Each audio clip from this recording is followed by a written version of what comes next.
तो सोचा कि विवाह कर लें, फलाहार की व्यवस्था तो हो जाए करेगी, उसमें क्या बिगाड़ता है। भगवान समझ गए।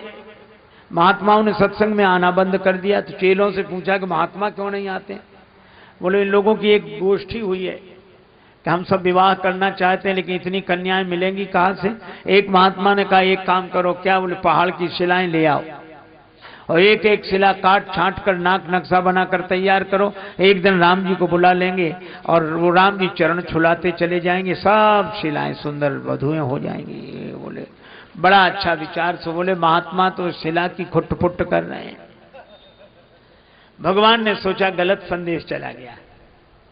तो राम जी ने ये लीला ही इसीलिए रची, श्री सीता जी के वियोग की कल्पना। और राम जी लगे रोने और जोर जोर से रोए, जबकि पता है कि सीता जी कहाँ है।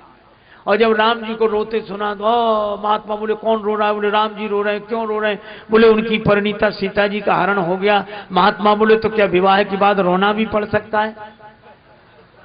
तो कहा कि जब भगवान रो रहे हैं तो तुम किस खेत की मूली हो। तो महात्मा ने बोले हटाओ हटाओ, ये शिलाएं फेंक दी। बोले ऐसे ही ठीक। और आगे जाके राम जी बहुत हंसे। उनको लगा कि हमारे रोने की लीला से इन महात्माओं का सदा सदा का रोना समाप्त हो गया। ये करुणा निधान भगवान की लीला है। और ये मेरी अपनी कल्पना नहीं, तुलसीदास जी ने लिखा है। बिंद के वासी उदासी तपोव्रत धारी महाबिनु नारी दुखारे गौतम तीय तरी तुलसी सुकथा सुनिभे मुनि वृंद सुखारे हुई है शिला सब चंद्रमुखी पर से पद मंजुल कंज तिहारे और कीनी भली रघुनायक जो करुणा करी कानन को पग धारे। तो भगवान की लीला है। आगे जटायु जी मिले। जटायु जी के माथे पर भगवान ने हाथ रखा। निरख राम छवि धाम मुख विगत भई सब पीर। और सीता जी का संदेश उन्होंने सुनाया। भगवान बोले कुछ दिन जीवित रहो। जटायु जी बोले कि नहीं। अच्छा नहीं रह सकते जीवित, मुझे नेत्रों में रखकर प्राण ही देना चाहते हो तो वरदान मांगो। मांगो वरदान प्रियतात बिछुरती बार देगो सब हारी ये राम रुचि तुम्हारी में देंगे। कहा आप रहा पास क्या तुम्हारे नाथ देखूं महाराज को विराग भेषधारी में। जानते नहीं हो कौशलेश रमेश हूं मैं अखिल भुवनेश बैकुंठ को बिहारी में। जटायु जी बोले क्या दोगे? अरे बोले ये तो मेरी लीला है पर मैं बैकुंठाधिपति हूं। जटायु जी बोले सो तो सब ठीक, लेकिन गोद ले लिया या गृद्ध को विनीत याते प्रभु की संपत्ति को भयो हूं अधिकारी मैं। जटायु जी ने देह त्याग किया अविरण भक्ति का वरदान मांगकर और उनकी अंतिम क्रिया भगवान करते हैं। उसके बाद भगवान को कबंध आदि राक्षस तो मिले, पर एक ऐसा राक्षस मिला जिसकी सिर ही नहीं है। दुर्वासा ने मुझे श्राप दिया। भगवान ने कहा गंधर्व सुनो, मुझे ब्राह्मणों का विरोधी सहन नहीं होता। और वहां भगवान ने ऐसी बातें कही, पूजिए विप्रशील गुणहीना शूद्र न गुणगण ज्ञान प्रवीणा। बहुत लोगों को आपत्ति होती है, पर आपत्ति की कोई बात नहीं। रामचरितमानस की कथा का मर्म समझना चाहिए। भगवान ये किसे कह रहे हैं? उस कबंध को जिसके सिर ही नहीं है। और सिर क्या है कि ब्राह्मण मुखमासीत बाहु राजन्य कृता, कहते श्लोक है। एक सज्जन हमसे बोले आपके हिंदू धर्म में आपकी संस्कृति में शूद्रों को छूना पाप बताया, वे अछूत हैं, शूद्र अछूत हैं। हमने कहा ना, व्याख्या गलत हुई है। हमारी संस्कृति में शूद्र अछूत नहीं है। बोले इसका प्रमाण? हमने कहा जिस संस्कृति में चरण ही छुए जाते हो वहां शूद्र अछूत कैसे होंगे? शूद्र चरण है या चरण ही छुए जाते हो और सिर रखा जाता है चरणों में। शूद्रो पदो भी जायते। समाज में तो ये चार वर्ण हैं, लेकिन भगवान ने शरीर में ये चारों वर्ण किए हैं। ये सिर ब्राह्मण का रूप है, सारा ज्ञान इसी को है। हाथ क्षत्रिय हैं, सिर पे लाठी मारे तो हाथ, पेट पर लाठी मारे तो हाथ, चरणों पर तो हाथ, ये क्षत्रिय। और उधर वैसे गुप्त है, ये गुप्ता जी, इनकी फैक्ट्री चलती रहती भीतर ही भीतर। और इनसे तीनों को शक्ति मिलती है, सिर को, हाथों को, चरणों को। और चरण शूद्र हैं जो तीनों वर्णों का भार उठाकर चाहे जहां चल देते हैं। यही चारों वर्ण हैं। अब यह मुख्य है और इसके आधार पर समाज में भी चार वर्ण विभाजित हुए। लेकिन हमारे यहां इस तरह का नहीं है कि एक दूसरे के हम विरोधी हों। मैं आपसे पूछता हूं, चार वर्ण अगर शरीर हैं तो आप चरणों को काट देंगे तो आप चलेंगे? एक जगह बैठे बैठे चाहे जितनी अपनी महिमा गाते रहो, पर चरणों के बिना आपकी गति नहीं होगी। मैं भी कहता हूं हम लोग कितने ही विरोध करके अपनी महिमा प्रगटाते रहें, लेकिन हमारी कोई गति नहीं होगी। हम जहां हैं वहीं के वहीं पड़े रहेंगे, पुरानी बातें करते रहेंगे और कुछ नहीं कर सकेंगे। लेकिन चरण हो चले तो, लेकिन दिमाग ना हो, दोनों जरूरी हैं। इसलिए मैं कहता हूं कि हमारे चारों वर्ण वंदनीय हैं और चारों वर्ण पूजनीय हैं। लेकिन ब्राह्मण की जो बात कही वो इसलिए कही, ज्ञान का सम्मान है वो। मान लो ईंटें सब समान हैं, मंदिर में लगी हुई हैं, लेकिन जो ईंटें मंदिर की ड्योढ़ी पर लग गई हैं, सिर तो वहीं टेकना पड़ता है। उससे क्या अंतर पड़ता है? इसलिए भगवान ने ऐसे आदमी को जो सिर ही नहीं रखना चाहता, समाज में ब्राह्मण को रहने ही न देना चाहे, तब भगवान ने कहा मोहिन स्वाहाय ब्रह्म कुलद्रोही। लेकिन तुलसीदास जी का समन्वय और समानता देखो। कबंध को गति देने के बाद भगवान गए कहां? ताहे दे गति राम उदारा, शबरी के आश्रम पग धारा। भगवान शबरी माता के आश्रम में गए और यहां कह रहे थे मोहिन स्वाय ब्रह्म कुलद्रोही, और शबरी माता से कहा, कह रघुपति सुन भामिनी बाता, मानो एक भक्ति कर नाता। मैं एक भक्ति के नाते को ही स्वीकार करता हूं और किसी नाते को नहीं। और इसीलिए मुझे लगता है कि हमारे यहां तीन हैं, धर्म, भक्ति और ज्ञान। हमारे पुराने महात्मा कहते थे, बाल का आदि अयोध्या का मध्य उत्तर का अंत, जो समझे सो पूरा संत। और मुझे लगता है इन तीनों में रामचरितमानस के तीन महिमामय सूत्र हैं। बालकांड के आदि में धर्म, प्रताप भानु के प्रसंग में ब्राह्मणों के ढंग से नहीं चला, ब्राह्मणों को अपने ढंग से चलाना चाहा, रावणत्व को प्राप्त हुआ। लेकिन धर्म में ब्राह्मण की प्रधानता है, ब्राह्मण के बिना जीवन धर्ममय नहीं होगा। पर एक सीमा है इनकी। दूसरा है संत, जहां संत की प्रमुखता है वहां ब्राह्मण की प्रमुखता नहीं है। तुम अपने क्षेत्र में काम करो, और संत की जहां प्रधानता वहां क्या मिलेगा? का ब्राह्मण के कारण जीवन धर्ममय होता है और संत के कारण जीवन भक्तिमय होता है। सो बिन संत न काहू पाई। और मुझे लगता है कि जब धर्म से धुलाई होती है जीवन की, तब भक्ति के रंग में मन रंग जाता है। यहां संत की प्रधानता है, यहां नियम की नहीं प्रधानता कि ऐसे बैठो वैसे बैठो, ये आसन डालो, उधर देखो, इधर। ये धर्म के क्षेत्र में। भक्ति के क्षेत्र में भगवान और मुझे लगता अनेक के बीच में कैसे रहो, इसके लिए धर्म का पाठ पढ़ो, और भक्त भगवान दो के बीच में हम कैसे रहें, इसलिए भक्ति का पाठ पढ़ो। लेकिन तीसरा है ज्ञान। वहां न संत की चलती है न ब्राह्मण की, वहां गुरु की, बिन गुरु होए की ज्ञान। इसलिए अयोध्या कांड के मध्य में भरत जी हैं संत, संत के कारण भक्ति मिली, भगवान मिले।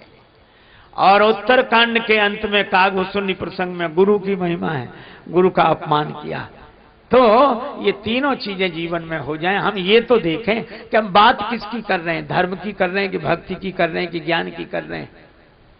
भाई अलग अलग जिले की है, अलग अलग जिले के बड़े शहर का अलग अलग स्वरूप होगा।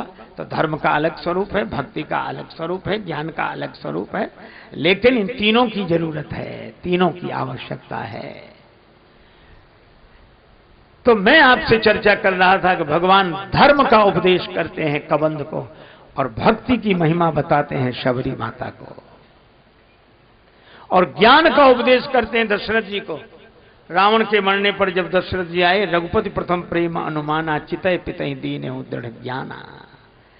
तो इन सब की आवश्यकता है। कौन कहां कैसे है यह देखना चाहिए। भगवान शबरी माता के यहां आए और शबरी के बेरों का बड़ा वर्णन है।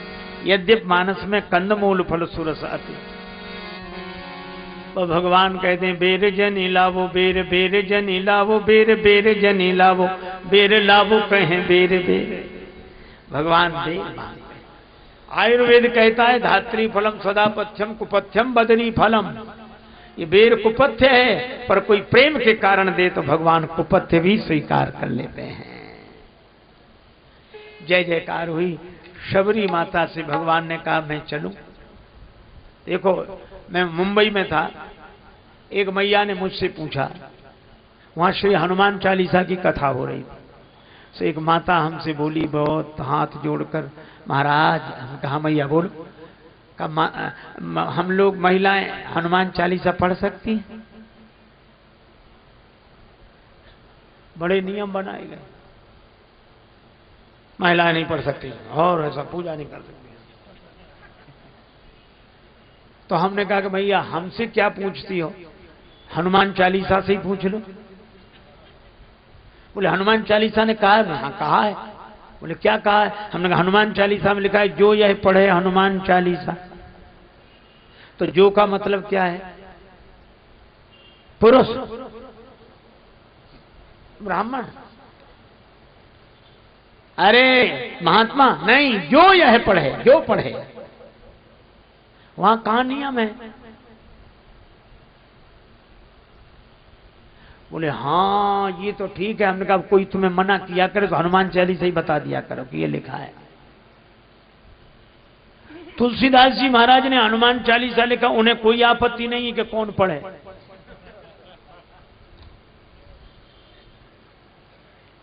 और आपत्ति उन्हें है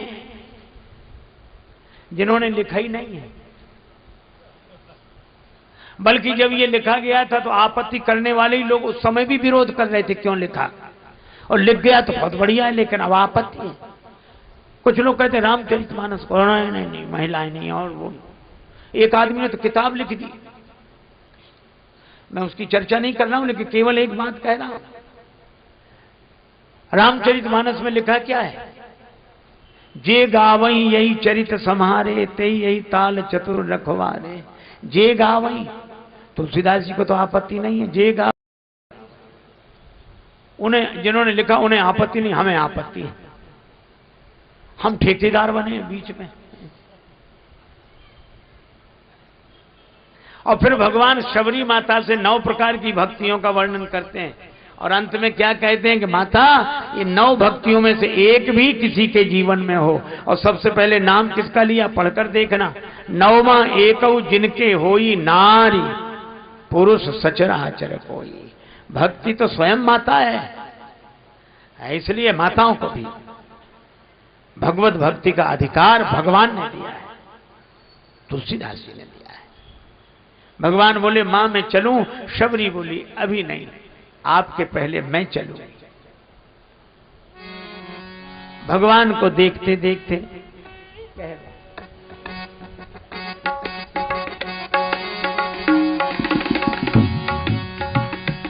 तजी जोग पावक दे, हरि पद लीन भई जहाँ नहीं फिरे।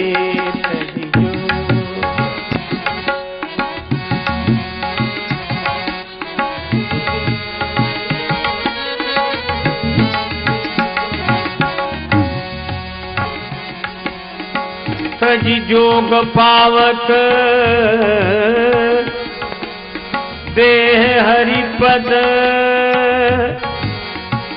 लीन भई जहाँ नहीं फिरे। तजी जोग पावक दे हरिपद लीन भई जहाँ नहीं फिरे। तजी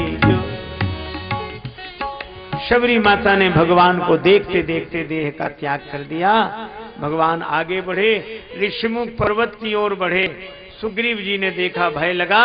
श्री हनुमान जी से कहा कि आप जाकर देखो, आप समाचार देना। और यही मुझे लगता है कि भगवान को देखना हो तो सदगुरु की दृष्टि से देखना चाहिए। हनुमान जी ब्राह्मण रूप धारण करके गए, प्रणाम किया, पूछा कौन है आप जो क्षत्रिय रूप में विचरण कर रहे हैं? राम जी बहुत हंसे, मन ही मन। हनुमान जी भेष तो बड़ा अच्छा बनाया, हर कोई कह देगा कि बिल्कुल ब्राह्मण देवता हो, पंडित जी हो, ब्राह्मण हो, लेकिन इतनी बड़ी गलती कर दी कि साधारण आदमी भी कह देगा कि ब्राह्मण नहीं। क्यों? मुझे क्षत्रिय कह रहे हो सिर झुकाकर, वो ब्राह्मण कैसा जिसका सिर क्षत्रिय के आगे झुक जाए? ब्राह्मण कैसा जिसका सिर क्षत्रिय के आगे झुक जाए?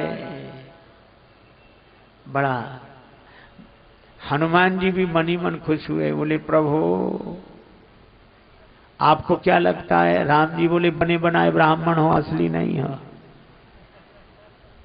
असली नहीं हो, फसली हो। क्षत्रिय को देखकर सिर झुक गया, कैसे काहे कि ब्राह्मण? तो हनुमान जी भी मुस्कुरा कर बोले ये तो ठीक है कि हम ब्राह्मण इसलिए नहीं लग रहे क्योंकि क्षत्रिय के आगे सिर झुक गया, लेकिन महाराज अगर हम ब्राह्मण नहीं है तो आप भी क्षत्रिय नहीं हो।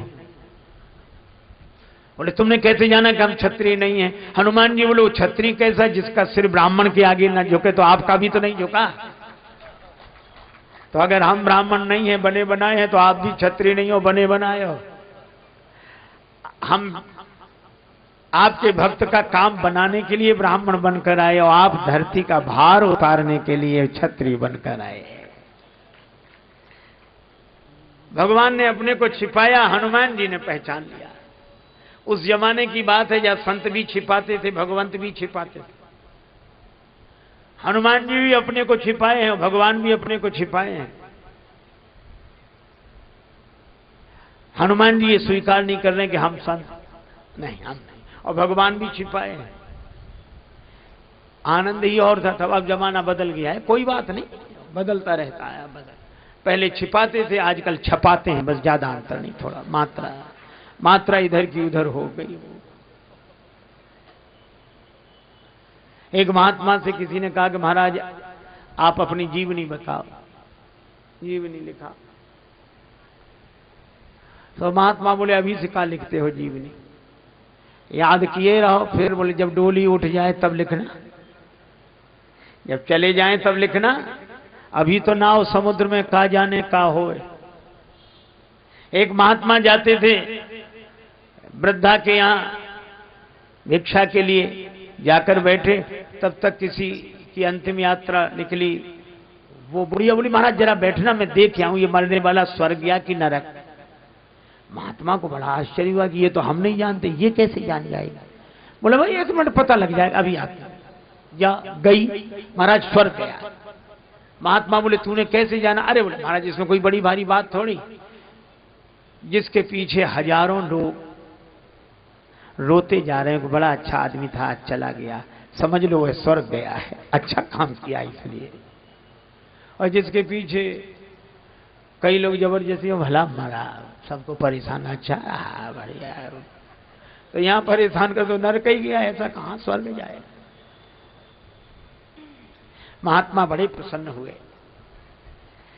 और वही महात्मा दूसरे के यहां गए, सो बुढ़िया से भिक्षा मांगी। बुढ़िया क्या बोली? बाबा हमारे एक प्रश्न का उत्तर दे दो। क्या? बोले तुम्हारी दाढ़ी मूंछ अच्छी है कि हमारे कुत्ता की पूंछ?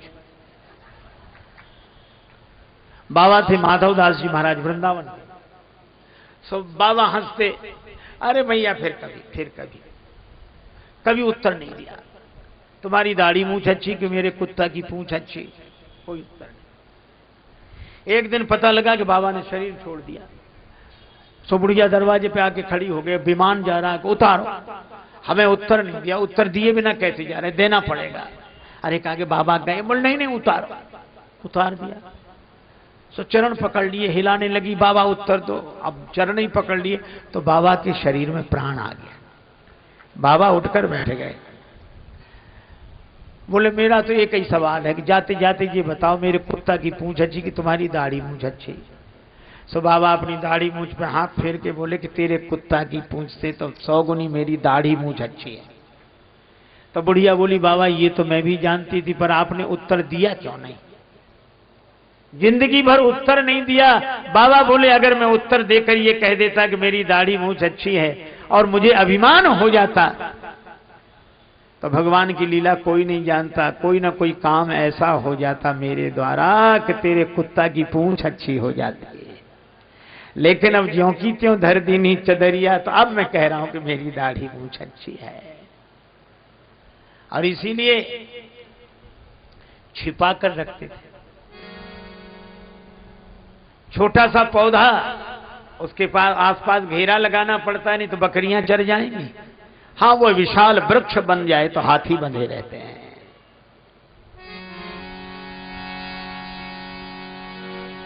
भगवान ने अपने को छिपाया, हनुमान जी ने चरण पकड़ लिए। कैसे पहचाना? बातचीत से नहीं, फिर आपको देखा तो लगा कहीं देखा है, कहां? हृदय में। तो सिर झुकाकर हृदय में बैठे राम जी को देखता था, कभी सिर उठाकर सामने खड़े राम जी को देखता था। प्रणाम का तो बहाना था, फोटो मिला रहा था। जब फोटो मिल गया तो चरणों में गिर गया। जो भीतर वही बाहर, जो बाहर वही भीतर। भगवान ने कहा कि हे ब्राह्मण देवता, अपनी कथा सुनाओ। हनुमान जी बोले, हमारी क्या कथा होगी, हमारी तो व्यथा है। कथा भगवान की हो सकती है, आपकी होगी। भगवान बोले, तो व्यथा सुनाओ। हनुमान जी बोले, व्यथा बची नहीं है। आपके दर्शन के बाद भी अगर व्यथा बची रहे तो आपके दर्शन की महिमा ही क्या है। तो किसी की व्यथा सुनाओ।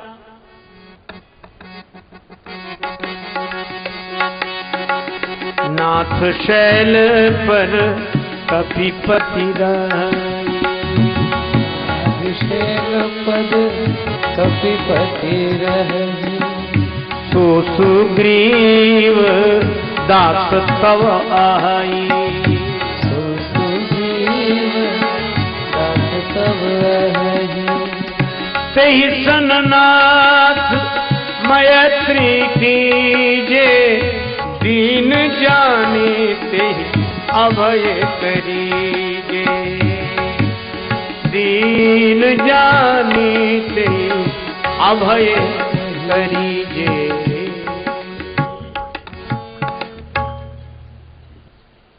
आपका दास है महाराज, पहाड़ पे रहने वाला सुग्रीव।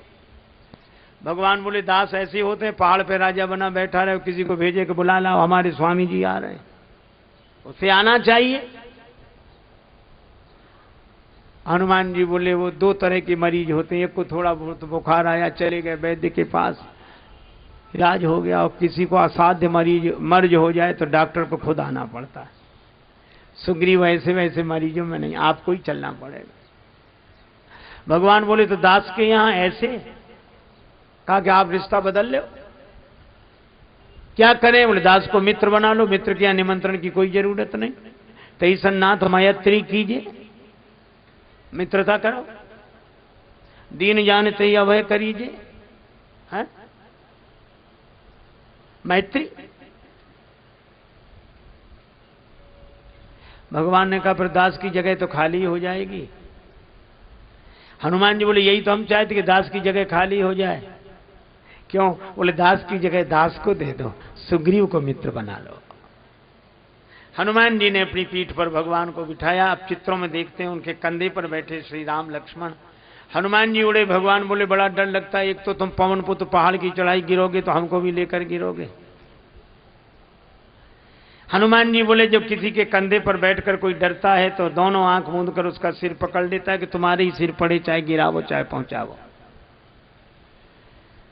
आप ऐसे ही करो। भगवान ने नेत्र बंद करके हनुमान जी का सिर पकड़ा। लक्ष्मण जी ने भी वैसे ही, हनुमान जी ने दोनों के चरण पकड़कर हृदय से लगा लिए।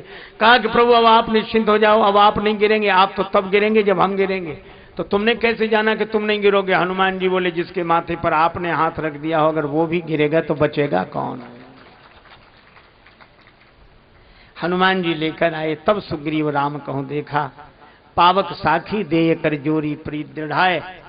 अग्नि को बीच में रखकर सुग्रीव जी की, राम जी की मित्रता कराई। लक्ष्मण जी ने कहा, सुग्रीव तुम लकड़ी की तरह, राम जी अग्नि की तरह लकड़ी समर्पण कर रही है, अग्नि लकड़ी को अपना रूप बना रही है।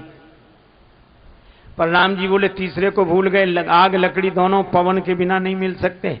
तो जैसे पवन के बिना आग लकड़ी नहीं मिल सकते, इसी तरह पवन कुमार के बिना सुग्रीव और राम जी नहीं मिल सकते। पर हनुमान जी बोले महाराज हम बीच में नहीं हैं। फिर कौन है बीच में? हनुमान जी बोले बीच में तो वो है जो पावक के बीच में है। पावक के बीच में कौन है? हनुमान जी बोले आपने ही कहा था जानकी माता से तुम पावक मां करो निवासा। तो पावक के बीच में जो जानकी माता है उनके कारण राम और सुग्रीव मिले हैं। जय जयकार हुई और हनुमान जी ने तो तुम उपकार सुग्रीव वहीं कीना राम मिलाय राजपद दीना। उपकार सुग्रीव वहीं कीना राम मिलाय राजपद दीना।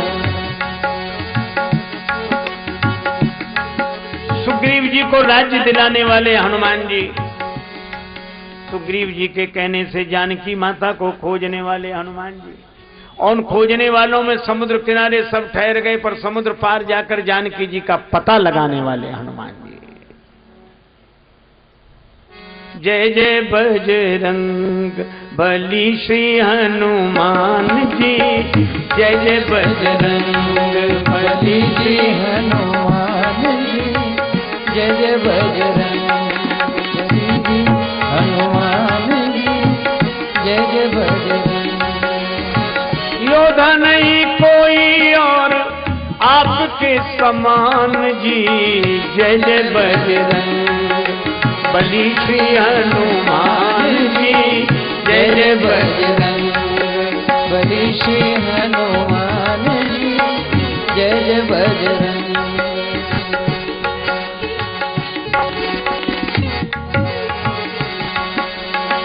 जय जय बजरंग बली श्री हनुमान जी। जय जय बजरंग।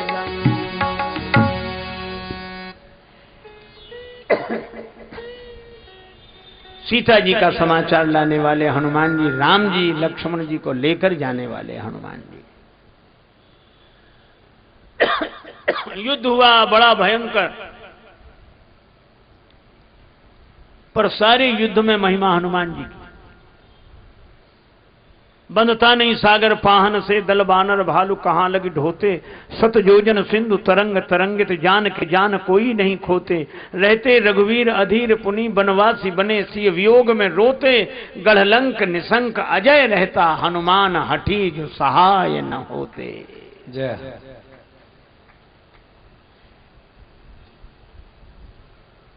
श्री लक्ष्मण जी के मूर्छित होने पर वैद्य को लाने वाले हनुमान जी, संजीवनी बूटी लाने वाले हनुमान जी, सदगुरु को लाने वाले हनुमान जी और औषधि को लाने वाले हनुमान जी। रास्ता भटक गए, जाना था लंका, पहुंच गए अयोध्या। एक सज्जन बोले हनुमान जी भी रास्ता भटक जाते हैं। हमने कहा हनुमान जी रास्ता भी भटकते हैं तो अयोध्या पहुंचते हैं। भरत जी ने बाण चला दिया, हनुमान जी राम राम कहकर गिरे। भरत जी ने बिना फल का बाण चलाया, मानो संकेत था कि बाण हमारे हाथ में, फल भगवान के हाथ में।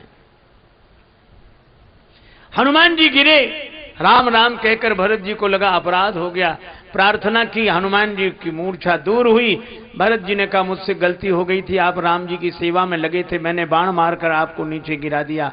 हनुमान जी बोले गलती तो मुझसे हो रही थी, अयोध्या में आकर भी ऊपर ऊपर से निकला जा रहा था, तो आपने बड़ी कृपा की जो बाण मार के नीचे गिरा दिया। मानो संकेत किया कि जिस धरती पर भगवान ऊपर से नीचे उतर कर आते हैं उस धरती पर तो नीचे उतर आओ। हनुमान जी आए। लक्ष्मण मूर्छा के प्रसंग में कई पंक्तियां ऐसी हैं जिनका अर्थ ही नहीं लगता, खींचतान करके अर्थ लगाना पड़ता है। बहुत लोग लगा, निज जन्नी के एक कुमारा, तो शत्रुघ्न जी सुमित्रा जी के अकेले पुत्र तो है नहीं, लेकिन लोगों ने अर्थ वो कौशल्या जी के लिए अपने लिए कह रहे हैं। और ये हमने कहा एक दो का लगा लोगे फिर। नारी हित प्रिय बंधु गमाई, मिले न जगत सहोदर भ्राता, सहोदर भाई हैं। कैसे कैसे अर्थ लगाओगे? अरे हमने कहा अर्थ लगाने की जरूरत नहीं है। क्यों नहीं है? आप इस प्रसंग के बाद में पढ़ो क्या लिखा है। प्रभु प्रलाप सुनि कान विकल भये बानर निकर। प्रलाप है, विलाप नहीं। दुख की दोनों अवस्थाएं हैं, पर विलाप तब जब आदमी को होश रहे कि मैं क्या कह रहा हूं, और प्रलाप तब जब दुख की इतनी अति हो जाए कि होश ही न रहे कि क्या कह रहा हूं। भगवान के दुख की वह दशा है कि विलाप नहीं, प्रभु प्रलाप सुनिकान, और प्रलाप तो अनर्गल होता ही है। विकल भये बानर निकर आए गए हनुमान, जिम करुणा महावीर रस। वैद्य ने उपाय किया, लक्ष्मण जी की मूर्छा दूर हुई, भगवान ने हृदय से लगाया, लक्ष्मण मेघनाथ ये बाण तो विभीषण जी पर मार रहा था, तुम क्यों आगे हो गए? विभीषण जी से तुम्हारे विचार नहीं मिलते? प्रभु आप ठीक कहते हैं, मुझे विभीषण जी से लेना देना नहीं था। फिर जब विभीषण शरण में आए थे तो आपने कहा था, जो सभीत आवा सरनाई, रखियों ताही प्राण की नाई। तो मुझे लगा कि विभीषण जी आपके प्राण की तरह, और मेघनाद ने जब बाण का प्रहार किया तो मुझे लगा कि भगवान के प्राण पर बाण का प्रहार हो रहा है, और आपके प्राण पर बाण का प्रहार हो, ये लक्ष्मण कैसे सहन कर सकता है, इसलिए मैं आ गया। भगवान ने हृदय से लगा लिया। फिर भगवान कुंभकर्ण को मारने गए। इसका अर्थ यह है कि काम मेघनाद है, काम तब मिटेगा जब ज्ञान के द्वारा देहाभिमान मिटे। देहाभिमान का कुंभकर्ण मिटा, तब लक्ष्मण जी के द्वारा मेघनाद मरा, और अंत में राम जी रावण का वध करते हैं। रावण ने जिंदगी भर राम नहीं कहा, मौका भी आया तो नहीं कहा। कौ तप सुन के बात बहोरी, लघु तापस कर बाग बिलासा, अंगद जी का तो प्रभु नारी विरय बलहीना, नाम नहीं लिया। शंकर जी भी सोचते थे कि अच्छा चेला मिला, मंत्र याद नहीं है इसे, लेकिन जिंदगी भर तो नहीं लिया। भगवान का अंतिम बाण लगा तो डोली भूमि गिरत 10 कंधर, और क्या बोला रावण, कहा राम रन हथों पचारी, राम कहा। शिव जी बोले कि चलो चेले ने दीक्षा सफल तो कर दी। हमारे यहां कहा गया है कि जीवन में अगर कोई कुछ न कर पाए, अंत में राम कह ले तो उसका उद्धार हो जाता है। कई लोग खिल्ली उड़ाते हैं इस बात की, क्या कहते मालूम ये बेकार की बात है, मन को लुभाने की बातें हैं, कुछ नहीं होता ऐसा। जिंदगी भर पाप करो, अंत में राम कह लो तो कल्याण हो जाए ना, झूठी बातें। और जो झूठ नहीं कहते वो भी लिखा है, लेकिन चलो ठीक है भाई, इस नाम से किसी तरह आदमी लग जाता है कोई। लेकिन मैं आपसे कहता हूं कि मैं दावे के साथ प्रतिज्ञा पूर्वक कहता हूं, ये बात 100% से भी अधिक सत्य है। कैसे? बोले ये कैसे कहते हैं आपके एक बार राम कहने से कल्याण हो जाएगा? हमने कहा हम तुमसे पूछते हैं, जरा हमें एक बात बताओ। बोले क्या? हमने कहा विद्यार्थी साल भर ना पढ़े, गैर हाजिर रहे, और अंत में परीक्षा देते समय बगल वाले की सही नकल करके लिख दे कॉपी में, तो पास माना जाएगा कि फेल? तो जब अंत में परीक्षा के दिन सही लिखने वाला पास हो जाता है, तो अगर अंत में सही नाम लेने वाला का उद्धार हो जाए तो कौन सा आश्चर्य है। इसलिए पर हमारी बुद्धि उल्टी, हम अर्थ ही अलग लगाते हैं। एक सज्जन हमसे बोले कि युधिष्ठिर जी को आप धर्मराज कहते हैं? हमने कहा वो धर्मराज हैं। अरे बोले काहे कि धर्मराज अच्छे आदमी भी नहीं है। हमने कहा क्यों? जुआ खेल गए, पत्नी को दांव पे लगा दिया, ये धर्मराज के लक्षण है? धर्मात्मा भी नहीं, बेकार। हमने उनसे कहा एक बात बताओ, कोई विद्यार्थी परीक्षा दे रहा हो, 100 नंबर का पर्चा हो, और उसमें उसके 75 नंबर आ जाए, 25 ना आए, तो पास माना जाएगा कि फेल? बोले पास माना जाएगा। हमने क्यों, 25 तो नहीं आए? अरे बोले नहीं, अधिक तो है उसके, 75 बहुत है, अच्छे नंबरों से पास है। तो हमने कहा कि इसी तरह युधिष्ठिर जी धर्मराज हैं। बोले कैसे? हमने कहा जो जुआ खेल गए, जो तुम्हें बात ठीक नहीं, उतने नंबर काट लो, उतने नंबर काट के देखो जिंदगी कैसी है। बड़े बड़े महापुरुषों में भी दोष देखते हो, एक दोष पे वो विश्वामित्र ऐसे, वो ऐसे, वो उनके द्वारा ऐसे हो गया, वो इनके। अरे वो इन महापुरुषों की कृपा है कि अपनी जीवनी को प्रकट करके लिखा, और आप हल्दी की गांठ पे पंसारी की दुकान खोलते एक जरा सी गलती पे 1 लाख वर्ष की तपस्या भूल जाओगे विश्वामित्र जी के। भगवान ने उन्हें गुरु बनाया है। इसी तरह ऐसा नहीं कि हमारे ग्रंथों में ऐसे ही सब लिखा है, नहीं, एक बार भी नाम ले ले उसका उद्धार हो जाता है। रावण का हुआ उद्धार। रावण से पूछा कि जिंदगी में काहे को नहीं लिया? रावण बोला गलत आदतें थी, क्या नाम लेते, स्वभाव बदल नहीं सकता था। राम का नाम ले गलत काम करें तो हमने का नाम ही नहीं लेते, लेकिन अब गलत काम करने की नहीं रही, अब राम कहकर जा रहा हूं पार। रावण का उद्धार हुआ। भगवान श्री जानकी जी को बुलाते हैं, विभीषण जी का राज्य तिलक होता है। मंदोदरी आई, डोली में बैठकर बड़ी बातें सोच रही है, पता नहीं मेरे साथ राम जी क्या व्यवहार करेंगे। लेकिन राम जी ने देखा डोली आ रही, विभीषण जी से कहा कौन का? मंदोदरी। भगवान राम उठकर खड़े हुए, मंदोदरी ने डोली का पर्दा हटाया। राम जी खड़े थे, हाथ जोड़कर प्रणाम किया, मैं माता मंदोदरी को प्रणाम करता हूं।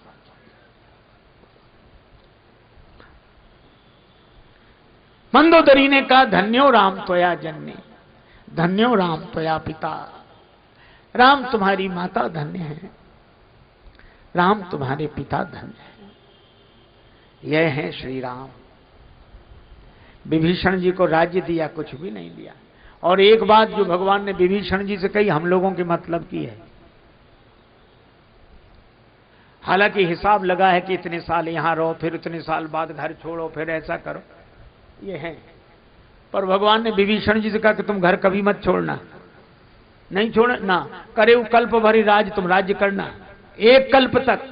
विभीषण जी बोले यही करते रहेंगे तो आपका भजन कब, कहां, कैसे करेंगे? भगवान ने कहा कोई जरूरत नहीं, करे कल्प भरी राज तुम, पर एक काम करना, राज्य करते रहना, पर मोहि सुमरे हो मन माहे, मेरा स्मरण करना।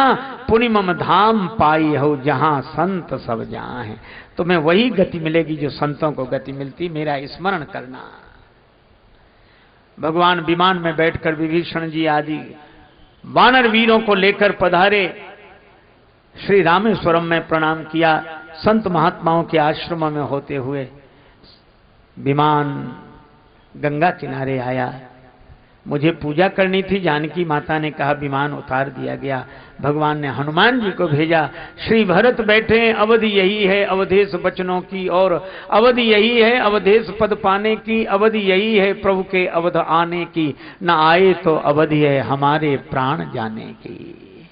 उसी समय हनुमान जी ने आकर समाचार दिया, रिपुरण जीत सुजसुर गावत, सीता अनुज सहित प्रभु आवत। हनुमान जी की बात सुनकर भरत जी ने आंख खोली, हनुमान जी को देखा। भैया तुम कौन, इतनी सुंदर संदेश देने वाले? मैं हनुमान।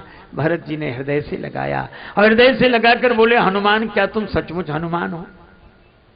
मैं आपने मिल चुका हूं, आपने पहचाना नहीं? नहीं नहीं, मेरे नेत्र कहते हैं कि तुम हनुमान हो, पर जब तुम्हें हृदय से लगाता हूं तो ऐसा लगता है जैसे राम जी मुझे मिल गए हों। मिले आज मोहे राम प्रीति। तुम्हारे मिलने से राम जी के मिलने का भान होता है। क्यों ना हो जास हृदय आगार बसई राम सरचाप धर। भगवान ने सोचा विमान में बैठकर बाद में चलेंगे, पहले हनुमान में बैठकर चलें, भरत से मिलन हो जाए। अयोध्या में पूरी तैयारी, माता सगुन मना रही है। भरत जी सहित कुछ लोगों ने समाचार दिया। अयोध्या के लोग उमड़कर बाहर आ गए, आकाश की ओर देख रहे हैं। 14 दिन बाद पूर्णिमा का चंद्र आता है। आज 14 वर्ष बाद अयोध्या के चंद्र श्री रामचंद्र पधार रहे हैं। सब लोग ऊपर देख रहे हैं। विमान से भगवान ने देखा, बड़ी भीड़ देखकर श्री सीता जी से कहा कितने वेश बनाएं कि सबसे मिलना हो जाए। जानकी माता बोली आप तो अमित वेश बनाओ। भगवान अमित वेश बनाते हैं और सबसे मिलना हो गया। उसके बाद भगवान उतरे, गुरुदेव के चरणों में प्रणाम किया, ब्राह्मणों के चरणों में प्रणाम किया, माताओं के चरणों में प्रणाम किया। तब तक उन्हें लगा कि उनका चरण किसी ने पकड़ लिया है। किसने? भरत ने। भरत को देखकर राम रो पड़े। राम जी ने कहा उठ भाई, तुलसका न तुझसे राम खड़ा है, तेरा पलड़ा बड़ा भूमि पर आज पड़ा है। मैं बन जाकर हंसा किंतु घर आकर रोया, और खोकर रोते लोग भरत में पाकर रोया। लोग माला पहनाना चाहते थे, नहीं पहना सके। स्वागत में कैसे पुष्पमाल पहिरावे, हम जानहु न पावे को राम को भरत हैं। राम जी मिले, कैकेयी माता के पास गए, ताहि प्रबोधि बहुत सुख दीन्हा।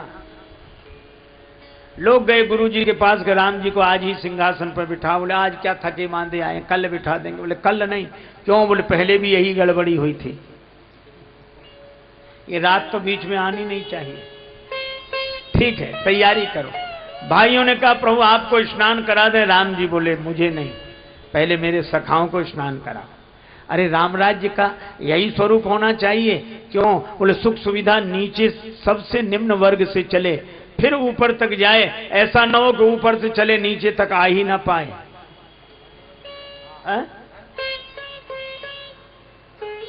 सखाओं का स्नान। फिर राम जी तीनों भाइयों को स्नान कराते हैं। करी मज्जन प्रभु भूषण साजे, अंग अनंग देख सत लाजे। सत्ता का प्रेमी नहीं, सेवा का प्रेमी होना चाहिए। और गुरुदेव का आज्ञा आदेश पाकर जटाएं बिबराई और स्नान किया। स्वावलंबन श्री सीता जी को सासू माताओं ने स्नान कराया। करी मज्जन प्रभु भूषण साजे, अंग अनंग देख सत लाजे।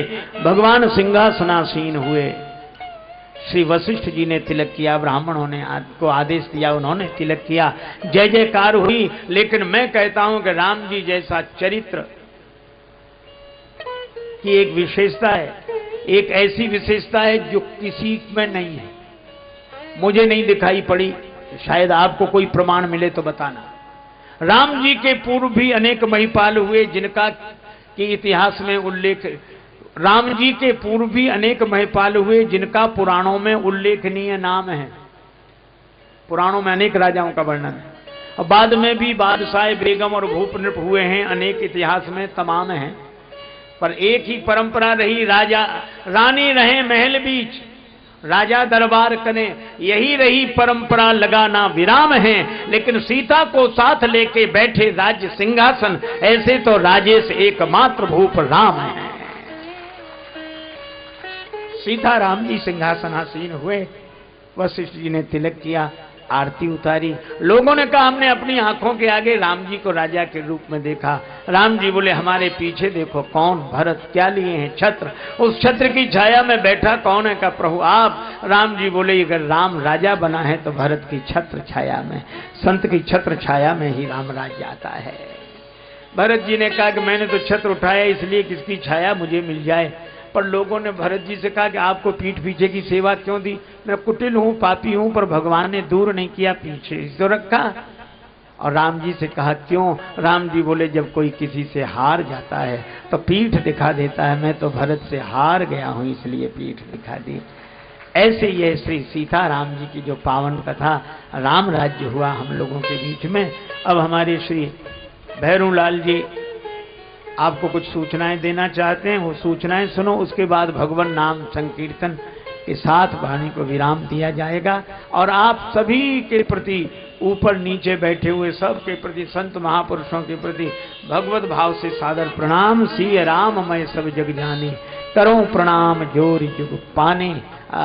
और आप एक ही आशीर्वाद मुझे दें, सीता राम चरण रति मोरे, अनुदिन बढ़ाओ अनुग्रह तोरे। अब श्री भैरूलाल जी के द्वारा सूचनाएं। गुरुदेव भगवान की जय, संत भगवान की। महाराज श्री के विनम्र निवेदन पर राम कथा के अवसर पर वृंदावन में जो आश्रम का निर्माण हो रहा है, सबने अपने मन के द्वारा, अपने भावनाओं के द्वारा, अपनी श्रद्धा के द्वारा जो कुछ दिया है मैं आपके सामने पढ़कर सुना रहा हूं।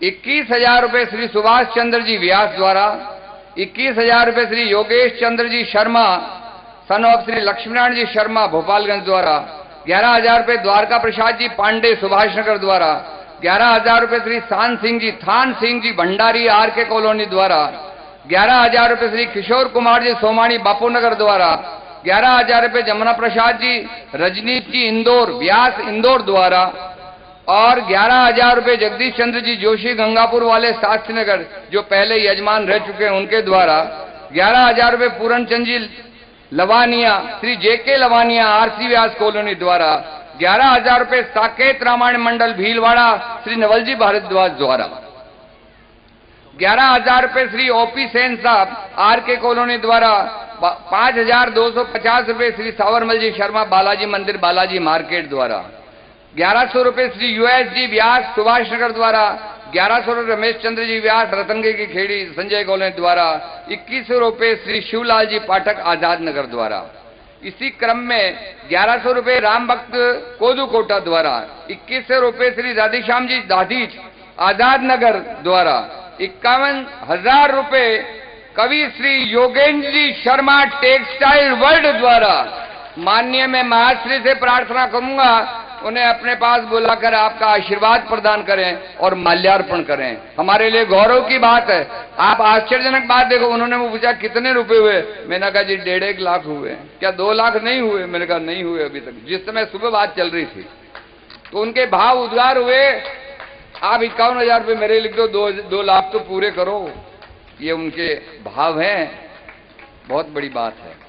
डॉक्टर सोहनलाल जी की स्मृति में संदीप दीपक पुरोहित द्वारा 1,100 रुपए श्री लक्ष्मीनारायण जी जेतलिया आरसी व्यास द्वारा 2,100 रुपए श्रीमती मधु त्रिपाठी आरसी व्यास द्वारा एक लिफाफा गिरजाकांत जी शर्मा शास्त्रीनगर द्वारा दिया गया, वो गुप्त है। 1,100 रुपए संदीप जी दीपक जी पुरोहित द्वारा 2,100 रुपए श्रीमती कमलाबाई श्री भंवरलाल जी डिकेन नीमच द्वारा 1,100 रुपए श्री देवकी नंदन जी शर्मा तिलक नगर द्वारा और अंत में 21,000 रुपए 4 बजा नाथ के नाम से भाई साहब ने दिए हैं। वो कहे मेरा नाम गुप्त रखना उनकी महानता है, बहुत बड़ी बात है कि देखकर भी आप अनाम रहना चाहते हैं, बहुत बड़ी महानता है। इसी प्रकार से 1,100 रुपए श्री बिट्टल दत्त जी शर्मा दुर्गेश जी शर्मा देवली वाले द्वारा इस प्रकार की सेवाएं हुई है और कुछ राशि अभी तक चल रही है। मुझे ऐसा लगता है करीब 2,35,000 रुपए तो हो गए और गाड़ी आगे बढ़ने वाली है। धन्यवाद बाबू। कहीं आपको सुनना श्री शिवरतन जी महेश्वरी द्वारा 1,100 रुपए भेंट हुए हैं। अभी लोगों की भावना बन रही है, मैं जान रहा हूं कि अभी तो और ये थैले में पैसा आने वाला है। आपका भी साधुवाद। और जिन्होंने इतनी बड़ी सेवा की है महाराज के इस निर्माण में, मैं उनसे भगवान से प्रार्थना करता हूं, श्री राम सरकार से, कि आपके घर में हमेशा सुख शांति बनी रहे।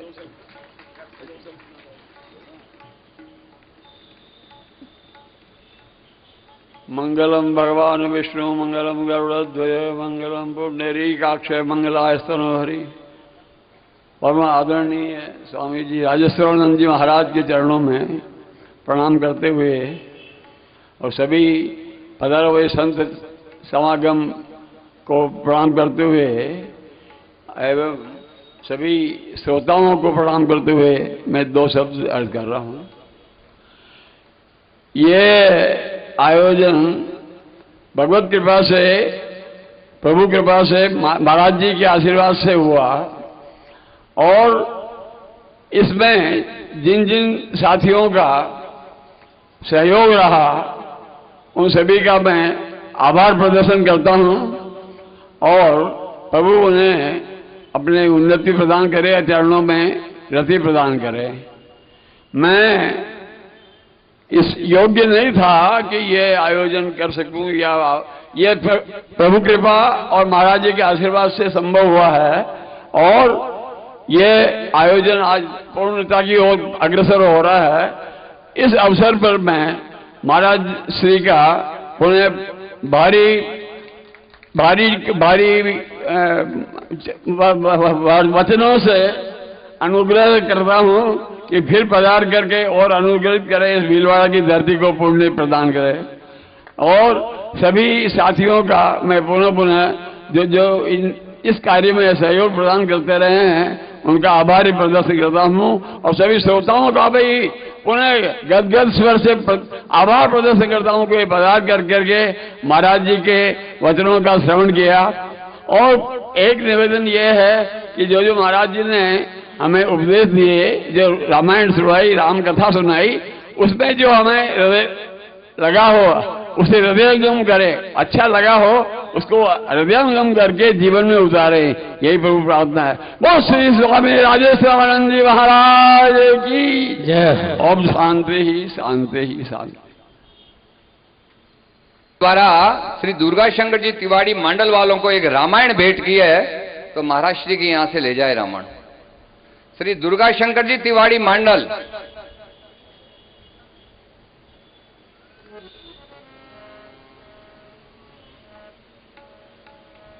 जरा जल्दी पधारे, समय का ध्यान रखें ना।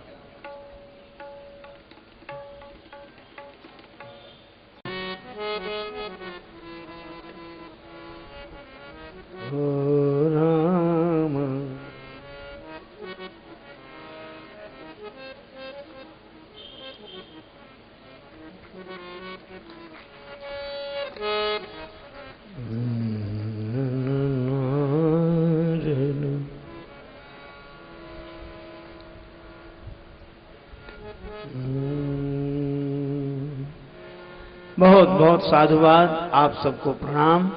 जय जय श्री सीताराम। प्रीति पूर्वक लें भगवान का नाम।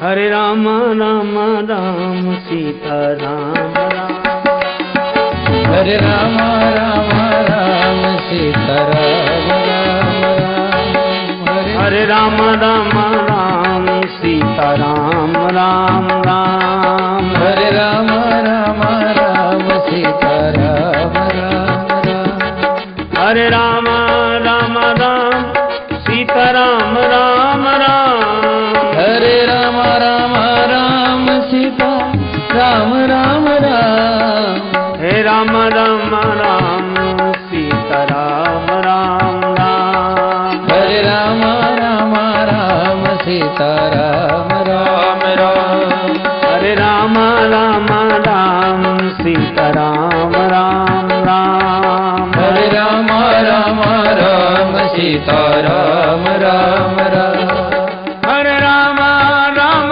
राम सीता राम राम राम, हरे राम राम राम सीता राम राम राम, हरे राम राम राम सीता राम राम राम, हरे राम राम राम सीता राम राम राम, हरे राम राम राम सीता राम राम राम, हरे राम राम राम सीता राम राम राम, सीता राम राम राम, सीता राम राम राम, सीता राम राम राम राम राम, राम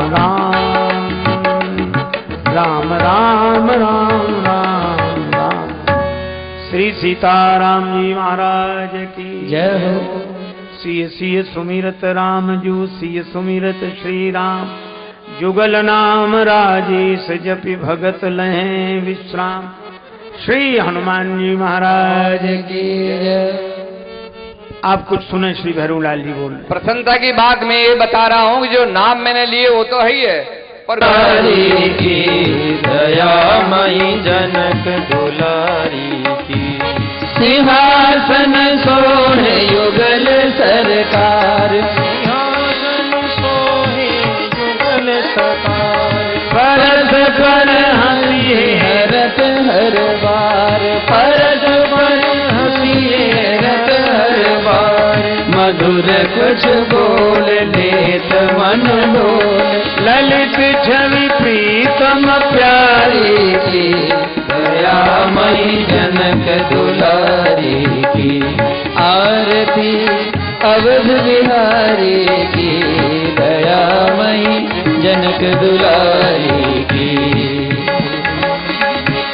पलोटत पाए अंजनी लाल, पलोटत पाय अंजनी लाल, निरखि पद पंकज होत निहाल, निरखि पद पंकज होत निहाल, कहत रघुराई धन्य सेवकाई, पवन सुत गिरिवर धारी की,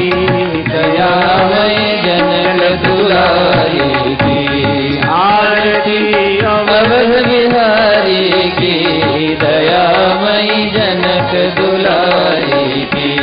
भरत जूठाणे भाव विभोर, भरत जूठाणे भाव विभोर, लखन रिपुत मन लाल कर जोर, लखन रिपुत मन लाल कर जोर, लखे मुख चंद लेत आनंद, धन्य शोभा धनुधारी की, दयामयी जनक दुलारी की। आरती अवध बिहारी की, दयामयी जनक दुलारी की।